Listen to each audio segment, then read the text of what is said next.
Buongiorno e ben ritrovati con l'informazione flash di New Sicilia e i principali titoli della mattina. Operazione della polizia all'alba fra Enna, Caltanissetta e Catania. 6 le persone arrestate perché facenti parte di un'organizzazione dedita allo spaccio di droga.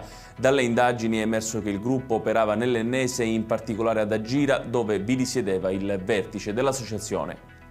Un 59enne trovato con oltre 5 kg di cocaina nascosta sotto i sedili posteriori della sua auto è stato arrestato per spaccio di sostanze stupefacenti dagli agenti della sezione Falchi della squadra mobile della Questura di Catania.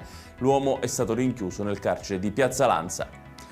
Il corpo senza vita di Filippo Aglieri, un sub di 47 anni, è stato recuperato dai sommozzatori dei Vigili del Fuoco tra Altavilla Milice e Trabia nel Palermitano. La tragedia è avvenuta durante una battuta di pesca subacquea in mare quando Aglieri è stato colto da un malore fatale mentre era in immersione con un amico. Continua per il 9° giorno consecutivo la serie di attacchi hacker contro siti italiani rivendicata dal gruppo russofono No Name 057. Colpito in mattinata anche il sito del comune di Catania, rimasto in down per diversi minuti, oltre che quelli delle province di Trapani, Siracusa, Ragusa e Caltanissetta.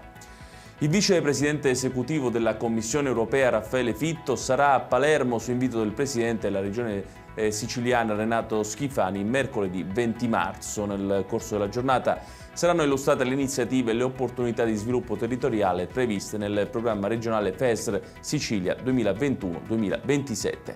Ed è tutto per questa edizione. Tutti i dettagli su queste notizie li trovate come sempre sul nostro sito www.newsicilia.it. Grazie per averci seguito e buon proseguimento di giornata.